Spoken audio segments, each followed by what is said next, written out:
Welcome to Texas Truck Channel. I'm Brian. I'm Craig. And this week we've got a sweetheart of a truck that we just flat out are really enjoying our time with, and that's the 2024 Chevy Silverado 2500 Duramax 4x4 LTZ, which is lariat for you Ford people. It basically means old man spec, but this is monochromatic. There's no two-tone weirdness. Even middle-aged guys can drive it with pride. So let's talk real quick about the specs on the Monroney. You guys like to always hear about this, and we'll just get right into price. It starts out at $61,000, but when you add diesel, power steps, all these goodies, extra packages, safety suite stuff, wheels, which I just wouldn't get personally, sunroof, all that kind of stuff, $83,545. That's a lot. This one's color is Radiant Red Clear Coat, and the interior is called Gideon / Very Dark Atmosphere. Very creative names. That's code for gray. That's it's funny, we'll get to it later. It says very dark, but it could be darker.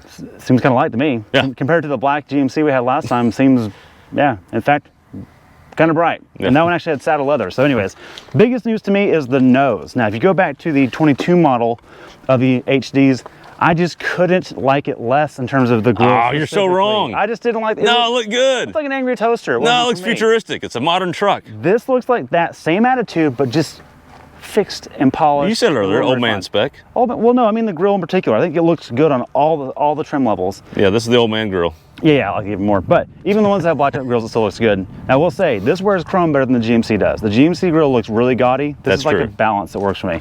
Has LED treatment here, looks really good. Your twin LED headlights down here, and you actually get real fog lights down below. We love that. And also, because it's 4x4 and it's HD, you get HD tow hooks, but they're black, Craig. They're not red. That's the only downside, is not red. Oh, we got a red truck, but not red tow hooks? I know, seems weird to me. Yeah, happy with that. Let's come around to the side. So you do have 20-inch wheels. These are the $1,500 optional, and they're chrome, and they throw some dust. They are chrome, I promise. They're not black chrome. A lot of weight. They're heavy. You gotta throw some dust. They're throwing some dust. And I will say, I've noticed when driving this, it needs more braking force than I think every time I stop it. Every single time. These are 275, 65, 20s. These are the Goodyear Wrangler. These are all training Trailmasters. They're optional for $200 option. I would spec them. Yeah, good call. They're quiet. They have a little bit extra bite for dirt, but they're not noisy or obnoxious, and they have a good heavy tow rating still. So really happy with that. That's a good tire.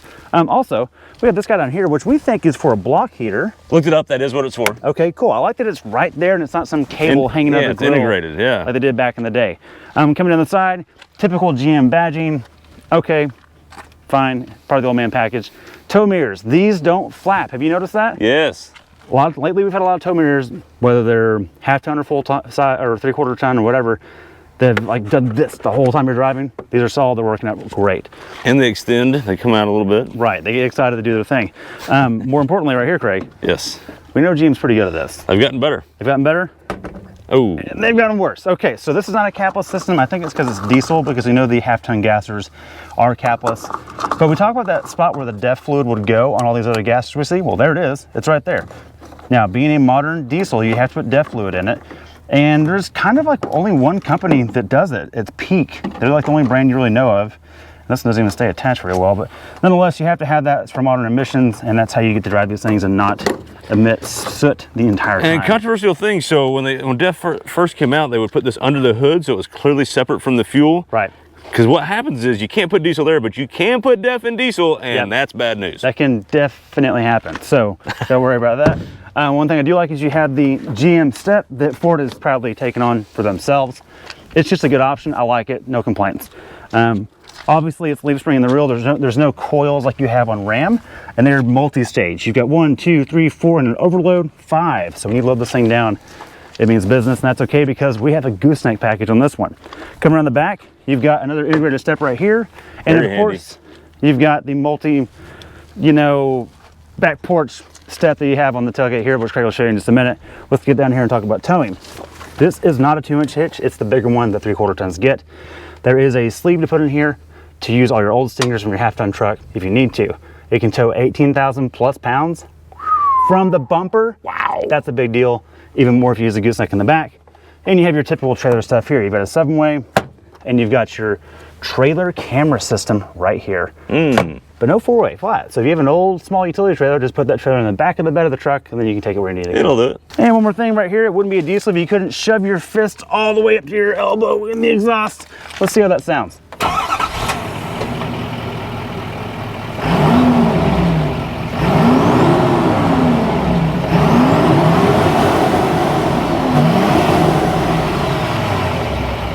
sounds pretty good, but it's time to open this hood of heatness because we're in Texas, obviously. Oh, I love strut dampers. Look at that. Even on a Chevy? Even on a Chevy. Now, just like that's like professional grade. Well, it's just like it. So is this ram air from the hood. Let me show the people real quick. Bring it back down. This scoop right here, which we kind of brazed over, is functional, just like a 98 Trans Am. And patented. And patented, and the reason why is right here, and you can reach it better than I can, Craig, but that is a water collector. So when rainwater comes in, keeps your diesel nice and happy. This is where you milk it. You just kind of... Yep, that's the udder, and it comes out right there. You put in a little bowl, and then you go feed your dogs with it. You're set. So the whole point is that when water comes in here, there's an air-water separator. The air actually goes through this funnel right into the air box. So you have proper cold air at all times. You know, I'm kind of surprised we don't see that more with your off-road guys. I know. Kind of cool. It's like a built-in snorkel. So anyways, that's pretty cool. I like that. Time for some alphabet soup. This is the L5P 6.6 liter Duramax. And man, it is refined. I like it a lot, and I'm not even a diesel guy. I have been saying for years, just get the gas unless you really need the diesel. I'm here to tell you, I like this one. This is good. It makes all the cool school bus, dump truck, I'm a Tonka truck kid sounds you want to have, and none of the unrefinement that goes with it. Really happy with that. Something else I want to point out before Craig jumps to the interior is this radiator. Look how long it is, and look how thick this thing is. It's not messing around, and we've had no heating issues in the summertime, or cooling issues in the summertime. It's good. You like them thick? Check out the interior. All right, time to check out the interior of the 2024 Silverado LTZ. Before we do that, though, let's check out the bed because this is a 3/4 ton truck and you get this nice big bed, which is very handy. Not a short 5.5 foot box. This one's nice. You get the nice multi-flex or multi-step. What do they call it? Back porch step. Back porch step works. Hit the button again. No, multi-flex. Mobile home step. Right. Brian is not as happy about this as I am. I think this is the best tailgate in the business because you can do this number and you can actually reach stuff, or you get the step down because this is a pretty tall bed and I can stand up here real easy. If I need more help, I got the extended shaft and then I can get in real nice. Plenty of room in here. You get the nice Chevy Tech liner. You know it's Chevy Tech because it's got the big Chevy badge there. It's got the 5th wheel gooseneck option. And then back here we get a little outlet for 400 watts. It makes 975 pound-feet of torque, but only 400 watts. Like, come on, what gives? What's going on there? Yeah. But most importantly, Brian, when you're sitting back here and you're, pondering the Ponderosa, and you get your nice drink, you got a little spot to put it right there. That's all that matters. Look, can I confess? It's the best working tailgate of all the goofy tailgates. It is. It really is. Before we move on to the interior, I want to point out something down here. Right here is where you could get an optional kicker speaker that doesn't work. This one actually, well, it does what it's supposed to. It is there. Okay. Onto the interior of the LTZ, and it looks really nice, Brian. Check out the door over there. You got this nice, I'm not sure what's Gideon or very dark on this door. Well, that part's dark. I guess that's very dark. The other part's Gideon. Is that Gideon? Okay. I don't know. We get some fake gray wood. I don't know if you've ever seen a tree like that in the forest, but that's a gray tree. No, but I like the texture of it. I wish they made trees like that. Okay, moving down to the door pocket, Brian, you can put a big hydro flask in there and maybe your buddy's hydro flask in there because you know what? That's a heavy duty hydro flask. Let's move on to the seats. Check out underneath. Plenty of storage, but what is this thing, Brian? This is the wall, Craig. Just get rid of that. It's the wall. The wall? What do we need a wall for? I don't know. Okay, anyways, carpeted in the LTZs, that's nice, but rubber floor mats because you know the kids are messy, so there's that. Let's get the seat back down. You just pull it down. Like that. You get your hidden cargo spot for iPad gel or who knows what else you're smuggling. Then you get into the back and you got a little snow cone spill, but it wipes right off because this is actually leather, not real leather. Right. So it wipes up real good. It won't stain. It means it's durable. Then you put the armrest down. Look, that works pretty good actually. Power sliding rear window, rear AC, heated seats. This is an optional package that comes with this. Some of the options that are on this: USB-C, USB-A, very nice. Mat pockets on both sides. Let's go to the front. Moving on to the front, Brian, same story up front with the doors. You get plenty of storage for your bottles. You also get storage in the door pocket right here for your wallet, which I'll take that. Thank you very much. You get a nice Bose speaker, and the sound system is actually on this is not bad. It's pretty good. Part of it's because it's so quiet in here. So let's get in and let's check some of that out. Memory seats on my door over here. You have power seats on that side? I do, yeah. Power seats on the passengers. A lot of times you don't get that. Let's start this puppy up and see what we get. So we got a nice start button down here. Kind of, it's not out of the way. I don't confuse it with anything else. I like that. Sometimes that's a thing. Yeah, on the GMCs, it's like an octagon or something. Yeah, it's confusing. I like the round one better. Yeah, I like the round one too. Gauges work. You can definitely customize them and do all kinds of things. It'll stop beeping at some point. Dismiss. Does your drive summary, or you can get to your trip, all that fun stuff. Your music, nav, and settings, and you can change the I like that you can change the display layout. So you can make it classic, or you can make it look kind of modern. You can go digital. all that fun stuff. That's pretty cool. Or you can just make it really clean. So nice to see that, and it's really easy to get through this. So they get you all the things you need to see in here: off-road, fuel economy, driver assistance. And that's one of the things I like about this. This thing does it really well. It has radar cruise control. There's your little button right there to control your distance. And it just works. Look, you get in this modern diesel truck, Brian, and you get these nice details in here, and comfort and luxury, and you can just kind of not, you don't have any fatigue other than the ride being a little rough. We'll talk about it in a second. It's very nice. And ventilated seats. Yes. And like, it's kind of like all the tech you want and nothing else. One interesting thing though is over here we do get Apple CarPlay, and that works great. No issues there. It's wireless and it's fine. But it doesn't go widescreen. So you go to Apple CarPlay, you cannot make it wider, which is interesting because in the GMCs you could do that. What is this? And this is so just different things you can have at the same time. So you can have Apple CarPlay and then have the native maps, and then you can have more information. But it's kind of weird, kind of confusing. I like this down here. It's just a big cubby hole, plenty of room for anything. You just put it in there. The only bad news is this right here didn't charge all the time. It's kind of finicky, but you know what? That happens with all the Qi charging. Hey. Yeah. What is this? Whoa, watch it. So the good news is on this one is, Brian, they've made this is actually a Band-Aid. Okay. See okay, you pull that off, and then you get when you hit your head with it, you just put it on your head. Let's drive this thing. Let's drive it. All right, Brian, it's time to check out 470 horsepower from the factory in the Duramax. No tune needed. We've already scrubbed the tires. Thank goodness. Hit it. Builds and boost, 4-wheel auto, 2,000 RPM, side step.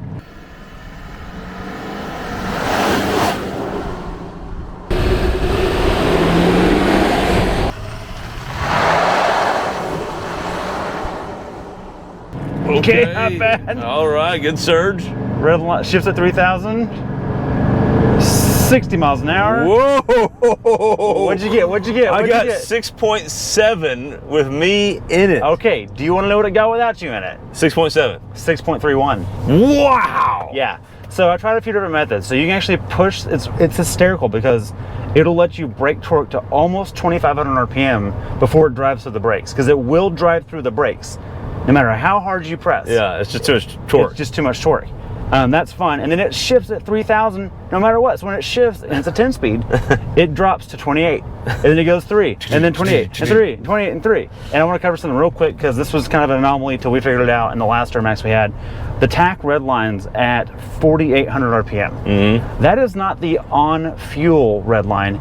That is the engine braking over-rev red line. So mechanically, it will overrun with the exhaust brake on and allow the rotating assembly of the engine to spin that fast before it will upshift. Okay. That's what it means there. But when you're on throttle, it won't go past about 3,000, maybe 31 on the overrun. That makes way more sense. Yeah, absolutely. Okay, so much quicker than I expected. That just goes to show how much power these modern diesels make from the factory. They're rowdy. Just right out of the box. Yeah. Before you do anything. But also, fuel mileage. We've been empty. We haven't towed this thing. It's real. The real secret sauce comes into play when you start towing and don't lose a lot of mileage. What did you get? Because I didn't do enough highway runs when I did a really long highway run on an out-of-town 6-man football game, and it was we touched 18. That's not bad. Touched 18 for a house. Now driving around town, my normal drive to work on highway and then around city, I averaged 16. Okay, 15 and a half is where I got. And that was not being a monkey, that was just going to work and back. But I have a mostly urban commute. Sure. So that's not helping anything. Now the trick, Craig, really is when you put a trailer on this, it drops to 14 instead of dropping to 9. That's the key difference. That's where diesels come into play. Yes. Because otherwise they don't make economic sense because they cost more, the fuel costs more, the maintenance in terms of fuel filters, then oil change, all these extra things for diesel. It doesn't really make sense if you're not going to tow. That's all. Well, or unless you care about the knock of the diesel. Well, yeah. If you just want a diesel, there's nothing wrong with that. Yeah. Okay. Look, let's get in a ride and drive. Okay. I'm comparing this directly to the GMC Ultimate Denali we had about a month or two ago, which mechanically is the same thing, isn't it? Basically, yes. But I think the shocks are different. I think they are. Because it rides just that much smoother. Just like barely. Yeah, so little that I called and told you I can't feel the difference. It feels the same to me. But everything in your neighborhood rides like crap, so that's probably that's fair. But even outside of a neighborhood, look, it's still a 3/4 ton truck. You're gonna spill coffee. You're gonna spill a drink. Yeah. There's gonna be a bump on the road. A normal half-ton truck would absorb more, Right, and this just absolutely. isn't going to absorb, especially unladen. Yeah, that's the thing. you're absolutely right about that. I had a pretty heavy dresser on the back of this, and it didn't get anywhere near its payload, and it rode better with that. Yeah. And so they're built for payload. Right. It's not the truck's fault. There's choices you make when you go to 3/4 ton. But that said, this rides way better than the F-250s. Way better. Steering's better than the Rams. And the F-250. Because we think the Rams ride better, but the steering's vague they do. and off-center, you know. Come on, Mom. We'll call her back. Look, here's the thing. The steering is the best part to me as a ride and drive perspective, because the other two big diesels are live front axles, with, at least a four-wheel drive. And Which some people love. Some people like that, but I don't like doing this every 4 seconds. Yeah, it's kind of annoying. This is just a good intuitive steering rack, and the trade-off for IFS is worth it, I think. I agree. Okay, now Brian, this is $83,000. As spec. As spec. How, if you had to spec a Chevy for $83,000, yeah, what would you change about this? I would get rid of the wheels. I would get rid of the sunroof. Although I do like the sunroof, but if I needed to get $900 off, I would do that. Glad you mentioned sunroof, because this is a sunroof you can open with the rear, with the rear window open, and you don't get buffeted like crazy. It's like a comfortable convertible. No Toyota Supra here, buddy. No buffeting at all. Yeah. No, actually, I do kind of like that, and it's not a big, massive dual pane. It's a normal single pane. Yeah. And I would probably ditch the gooseneck stuff because I just don't use it. Yeah, you're not going to use it. But I'd keep it about the same as this. You really like this spec. Look, this is my truck. Okay. I'm real happy with this thing, and part of it's the old man spec. I like that it has nothing to prove to anyone. Yeah, I think I called you and I said, I go, look, I think why I like this better than the Ultimate Denali is because it's less pretentious. Yes, that's not what I mean. Trying to be anything it's not. It's just a good truck. It's comfortable. And it's livable. And it's like, I've had the kids in here. They liked it. They loved it. And it's like, the interior is not so serious. There's some grays mixed in here. It's not just this jet black, industrial complex, gray and black mix you get with professional gray. Right. I kind of prefer the Chevy over the GMC just because of color palette. I would spec it with the 0.2 package just because those 35-inch tires would be nice, and the rear selectable e-locker would be nice. But we haven't driven that yet. I don't know how the Multimatic's going to do on the heavy ton. It might do great. Or the heavy ton, the heavy duties. Yeah. We'll see. We'll get a chance to try one soon, and we'll let you know. But yeah, this is a good spec. But until then, LTZ for the win. And with that, thanks for watching. Be sure to subscribe and like. Leave us the comments. One of the things we really want to know, and a debate we'd love to hear, because the internet goes all over the place and we can't get the manufacturers to admit to either one. Yeah, I'm glad you brought this up. This has a 10-speed Allison. Air quotes. But there's also rumors out there that Ford and GM co-developed this 10-speed. But then there's debate about, we know for sure that half-ton they co-developed. They didn't half-ton, we know for sure. But what about the heavy duties? We can't get a straight answer. If someone knows, if you work for Allison or GM or Ford, let us know. Whose transmission is it? Right. Thanks for watching.